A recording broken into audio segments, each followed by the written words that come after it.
Hi everybody, I'm Melanie Raposo and welcome to the Pregnancy Show. It's always a good idea to take a CPR class, but especially if you have little ones running around at home. Infant and toddler CPR techniques are different than adult CPR techniques, so it's important to seek out the right CPR classes. And City CPR in Toronto is just the place to go.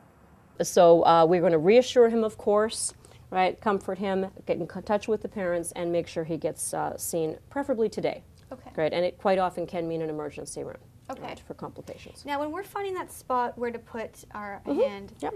where exactly, like if we were to find it on ourselves, where exactly would you, how do you find it? Super. One really quick, simple method is to take like your forearms, rest them on your hips, and just as you make your fist, just go across.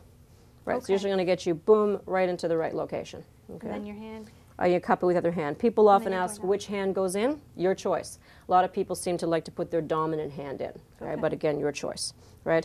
And pressure and inwards and upwards. That's right. And you can feel that. Right? Yes, yes. Even simulating it on yourself doesn't feel pleasant, right? So certainly you can imagine there could be bruising or damage from it afterwards. Okay. Right. Now, I know sometimes when someone chokes, your initial reaction is to hit them on the back. That can actually make it worse. Is that correct? The research on this has been kind of debatable, shall we say. So they find, yes, for the infant we do, and we mentioned the reason why. Anyone usually over 1 year of age, no, we don't. In a few cases, they found it could send the object in further. It also might panic the person if I look like I'm going to jump up to them and smack them.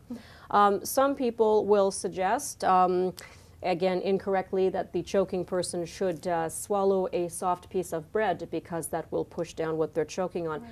Keep in mind the bystander may not understand the anatomy involved. We really don't want to introduce more foreign objects in there right now. Best to encourage coughing. If it's beyond that, we'd like to step in and offer help. As long as they're coughing, they're okay. We just have to, just talk to them and say, all right, cough it up. Yep. There's nothing else really to do at that point except really just No, we're a comforting presence. That's right. I want them with me.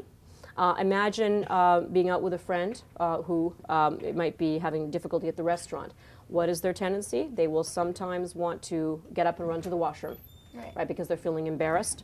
I don't want that. I don't want them behind a locked washroom cubicle door where we can't get to them. So I'm with them or they're with me, right? And that way we can keep providing encouragement and reassurance. Another thing to consider, too, is that someone could have a medical condition. I might have misunderstood the situation. I see this happening in the shopping mall during holiday shopping or something. I approach the parent. The child could be an asthmatic. They might really need their inhaler or their puffer and not me performing this. Are they having an allergic reaction? Right. These things can be very confusing. Someone could have a severe cold, perhaps, and that's why they're coughing. So it's good to try to establish what the issue is.